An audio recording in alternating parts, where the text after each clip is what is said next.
ถักทายยินดีต้อนรับเข้าสู่บรรยากาศอัน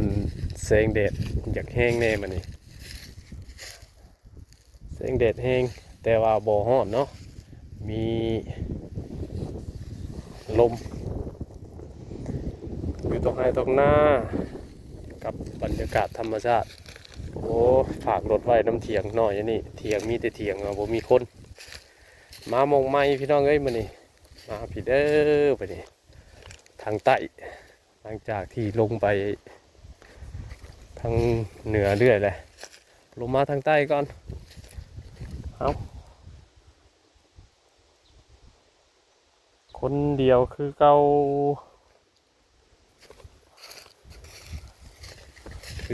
คือเดิม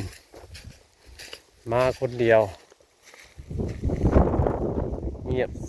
สงัดทางนี้มีขู่มีคนเลยทางนี้เนาะย้ำเลขกับสมว่าย้ำเลขอย่างไรก็ได้มีอันนั่นแหละเปิดมือว่าคนอยู่ให้อยู่หน้าหากมาหาแล้วก็บอกคอยมีคนครับไปอยู่ทางไหนพี่น้องเอ้ยอยู่ทางสวนมันสวนนั่นเขาคนละเนาะมาลองเบิ่งทางนี้ก่อนดุนแล้วก็ได้มาทางนี้ทางนี้น้ำลายแต่ว่าส่วนใหญ่ก็เขาสีได้ทับไว้การ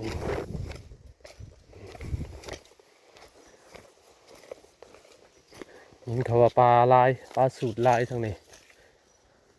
ก็เลยมาตามที่เพิ่นได้บอกเบิ่งก่อนเขาทับหมดแล้วเนี่ยเบิ่งเนี่ยโอ้ยสุดเลยปลามันก็ลายแล้วแบบนี้หกครับไปลงมงไม้ก่อนอันนี้บ่ไหว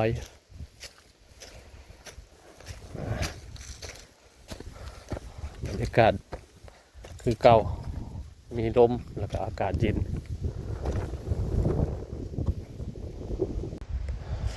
มาแถว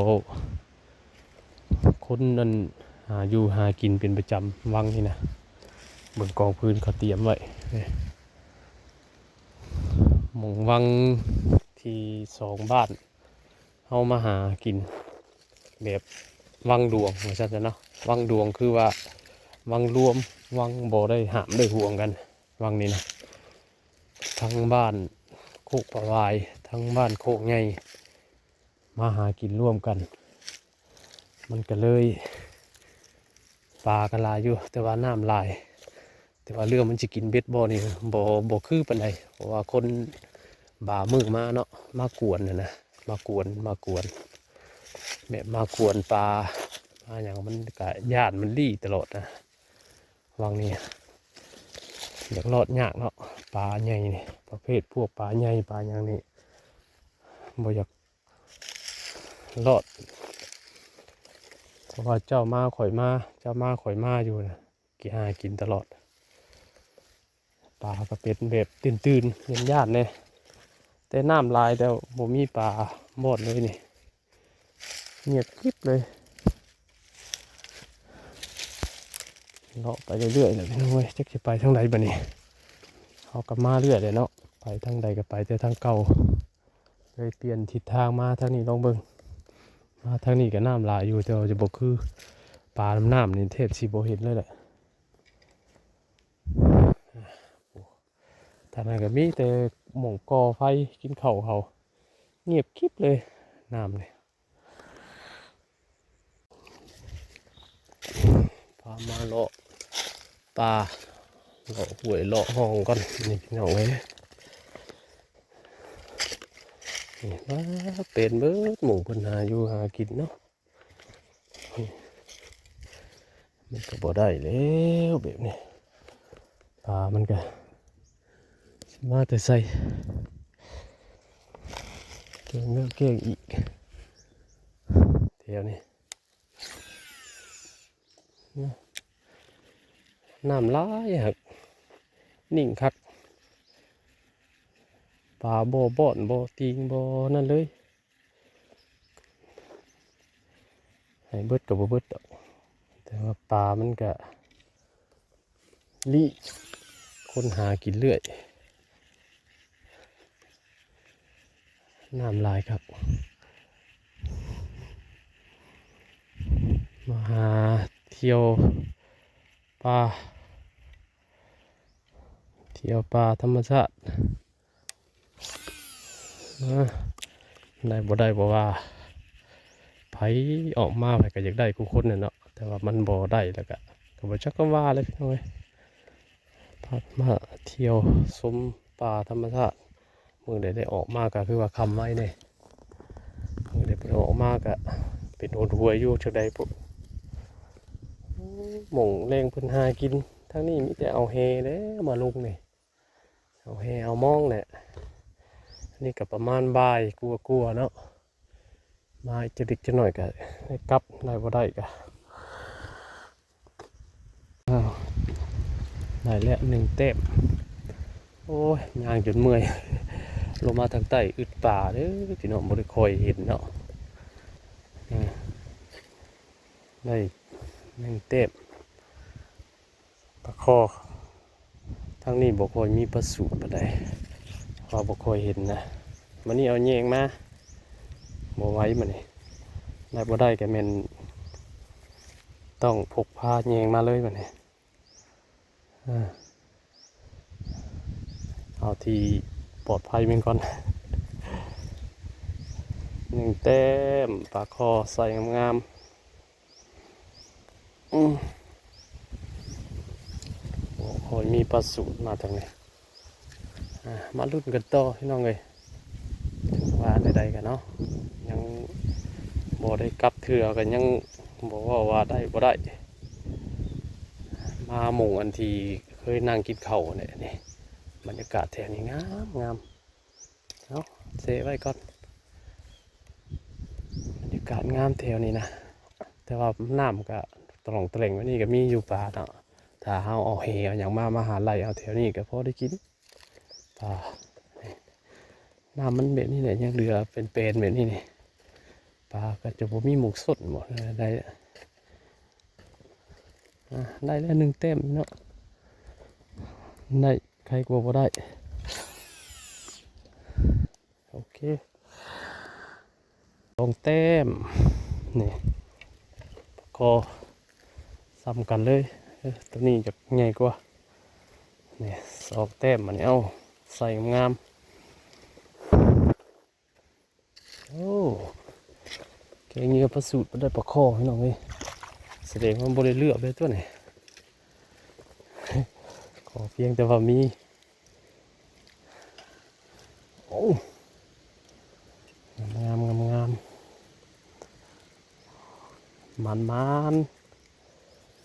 ว่าแล้วลงมาตั้งใต้ว่าสิบ่ได้ก็ได้มาเนี่ยแกง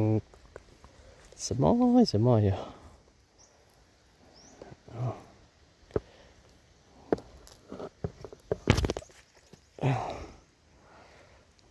2เต็มงามมาลองเดียววังเดียวพอได้ปนได้ปนแหละบาทนี่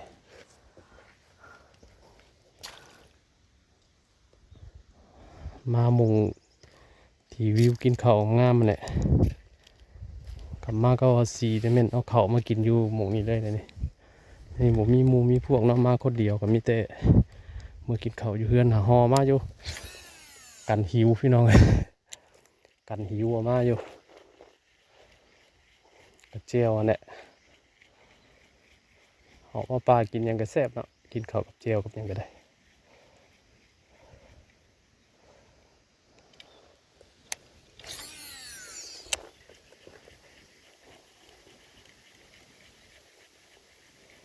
น้ำมันใสเกิน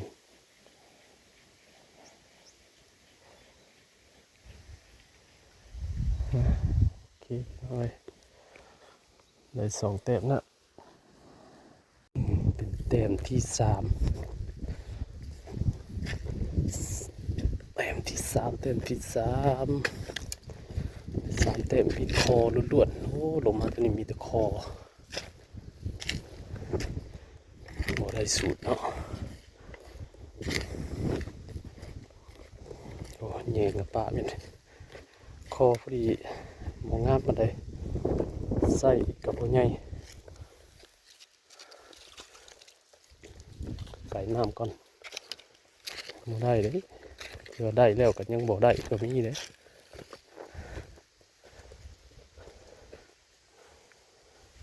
คอดินทรายได้3 แต้มเอาละได้พอปุ่นนี่แหละเอา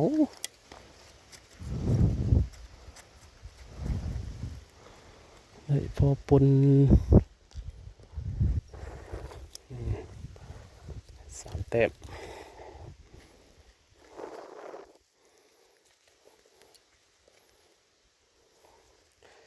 ห่อนแล้วบัดนี้พี่น้องเอ้ยออกมามันห่อนแล้ว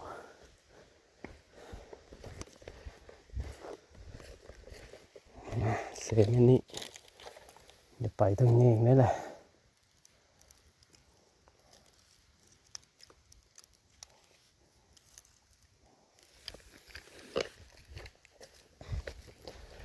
น้องท่านี่คอยหินปลาสูตรโอ้ดีใจห่อนนี่วังนี่แต่เก่ากับน้ำบ่โยบจังหน่อยก็พากันมาหาอาบน้ำหรือว่ามาหาวานเฮลงเฮกระแถวนี่แหละตอนนี้น้ำยังไหลอยู่ต่อก่อนพี่น้องเอ้ยพักผ่อนก่อนพี่น้องเอ้ยเมื่อยแล้วบัดนี่ฮะโอ้ยล้างมือปั่นเข่าก่อนได้อันปลามา3 ตัวมีแต่ปลาคอคือปลาช่อนน่ะเนาะน่ะกับบนใหญ่บันไดพอดีกลาง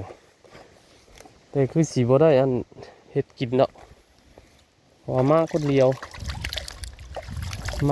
วเนาะลืมกับไฟพี่น้องเอ้ยที่จริงมันลืมกับไฟปลาคอกระเซมันนี่จะได้กินนั่นเขาจับแจวกันน้ำบ่ได้เอาวันกับไฟมาโอ้ยจับแจวก็กินแหละหอมมากแซ่บอยู่นี่เขากันบ่ได้ไงถ้าว่าผู้เดียวเนาะขาดบ่ได้คือแจวได้แจวบองโอ้โหกินแล้วปั้นกินแล้วก็ต่อมันหิวกินก็ยังกระเซาะเนาะป้าตะ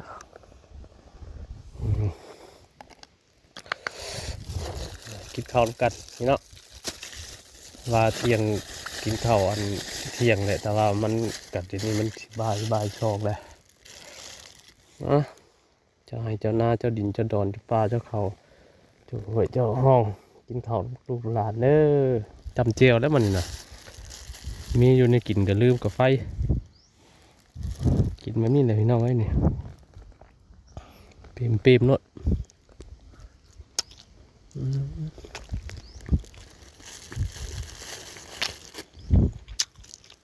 ออกมาป่าลืมกับไฟมาคนเดียวมันเนี้ยนี้แต่เก่าเบาสีเป็นคนถือกับไฟอยู่น้ำถงตลอดนะคิดว่าใส่ถงแล้วออกมาหาบุเห็น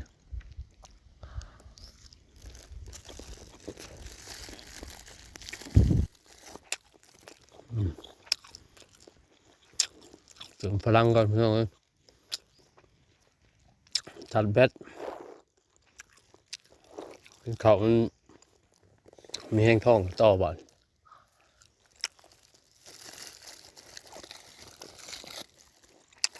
เมื่อไปหน้าแล้วซอยลังกลับนะว่ามาชุดอยู่นี่ชุดอยู่หม่องกินข้าวนะหม่องเคยกินข้าวถอยบ่ายถอยกลับเมื่อ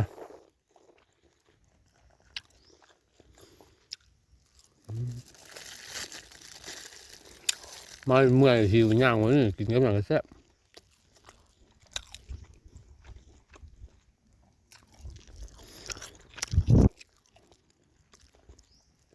เจลบอกมาแต่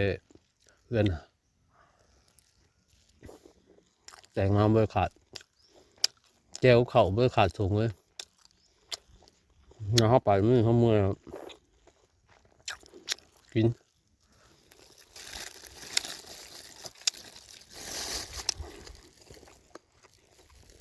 โอเคพี่น้องเดี๋ยวเดินทางต่อไปกินข้าวพักผ่อนก่อนมงเคยนี่แหละมงเคยกินก็ตีมาสิมากินข้าวอยู่นี่เฮ็ดก่อไฟเฮ็ดในอยู่ในกินอยู่นี่วิวตอนมาคนเดียวแล้วผมมีกาแฟกันเลยจำเจียวไปก่อนโอเคแซ่บอยู่พี่น้องเอ้ยข้าวอยู่ป่ายาวต่อเดินทางกลับได้ปลาสูตรบ่ได้ปลาคอ3 ตัวมานี่ลุงใหญ่สิไปยังบ่กลับได้พี่น้องเลยที่ขึ้นไปเอาไปตีปลาสูตรบอลที่เขาเคยตีออกมาทุกมือเนี่ยเนาะแถวนี้มันบ่มีปลาสูตรมาตีปลาคอได้ปลาคอ3 ตัวถือว่ามีกินแล้วมาเนี่ยคุ้มแล้วกุ้งคอกุ้งครัวอะไรมันนี่นะได้ปลาคอ3 ตัวอันนี้แหละมันทันได้คำกะสีขึ้นไปตีปลาสูตรอยู่ทางเมืองเพราะว่าปลาสูตรแถวลุงใหญ่ออกมามันบกไก่กับบ้านปานใดมันกะสีอยู่แถวเลาะบ้านอะไรวันนี้มาไกลแน่มันนี่ปั่นเข้ากับเจลแล้วก็กลับเมื่อตีปลาสูตรอยู่แถวใกล้บ้านนั่นออกจากหันกระเมนเมื่อเลยบาทนะเพราะว่าเขามีสำรองมาแล้วเขามีกิจแล้วมันนี่นะกลุ่มแล้วมันนี่ครับนึงเลยนี่แหละคนผมมีเงินพี่น้องหาอยู่หากินสิแหละแต่ละมื้อต้องให้ได้กินมือใดบ่ได้ก็กินข้าวพักกำยาไปเพราะว่ากันคนบ่มีเงินบ่ได้มีงานทำบ่มีเงินเดือนกินไปนี่แหละโอเคพี่น้องขึ้นไปพ่อกันอยู่หนองปลาสูตรใกล้ทางเมื่อบาทนี่ได้บ่ได้ก็ไปรุ่นกันดีเด้เนาะมาหอดมงตีปลาสูตรแล้วบาทมารุ่นกันอยู่พี่อีกรถกะคือเก่าคือเดิมจอดไว้ห่มขามใหญ่นี่คือเก่าเลยนี่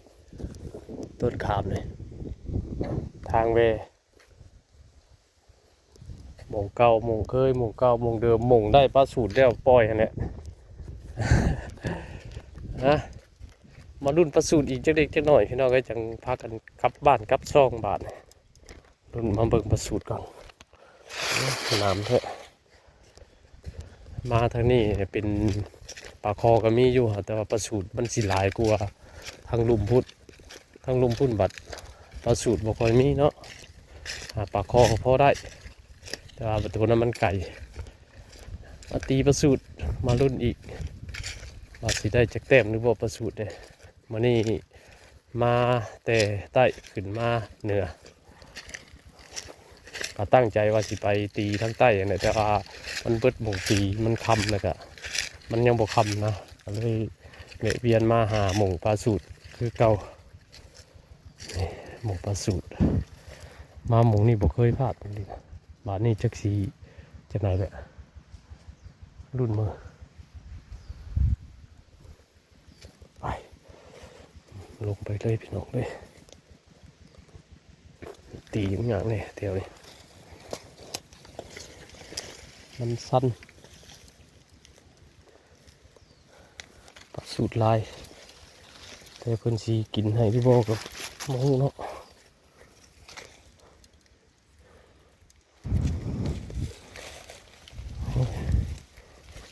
ยิงมากกับบุญยังบริเซอยู่เนี่ยปลาไว้ที่ก่อนแหละน้ำมันเลึกบริลงไป พี่น้องมาลุ้นกันมึงได้เต็มบ่มื้อนี้ได้บ่ได้จังหน่อยก็แม่นกลับบ้านปลาอีหยังบาดนี่แววปลาหยังวะน้อยก็ถึกบาดนี่เออ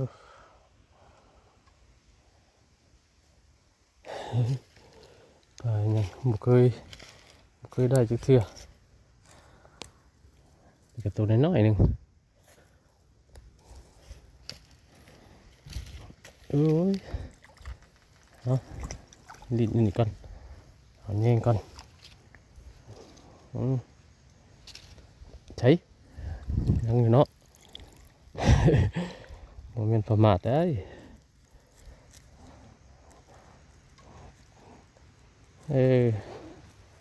ปลานี่ก็กินนะคือสิเสพว่ะบ่เคยกินจักเทื่อบ่เคยได้จักเทื่อโอ้ตัวยาวดิคือสิเสพเนาะสิ้นลายขนาดแต่ว่าตัวน้อยตัวประมาณนิ้วมือนี่แหละคือสิเบิดซ้ำนี่แหละเนาะตัวใหญ่สุดเลยนี่เบิ่งลักษณะของเพิ่นแต่บ่ฮู้ว่าปลาอีหยังว่ากี่ซบเพิ่นแข็งพี่น้อยเกาะกระโตกี่ซบเพิ่น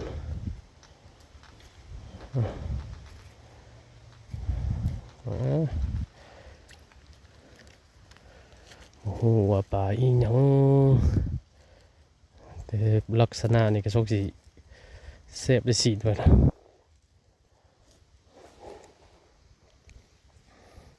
โอ้เอาอีกจังหน่อยอีกจังหน่อยอีกจังหน่อย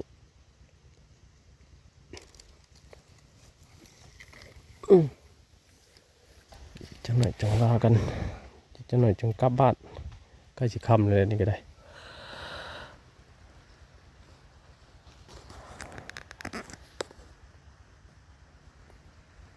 พอพี่น้องพอวันนี้เอ้ยกลับบ้านเลยปลาคอ3ปลาอันนี้บ่ฮู้ปลาจะปลาหยัง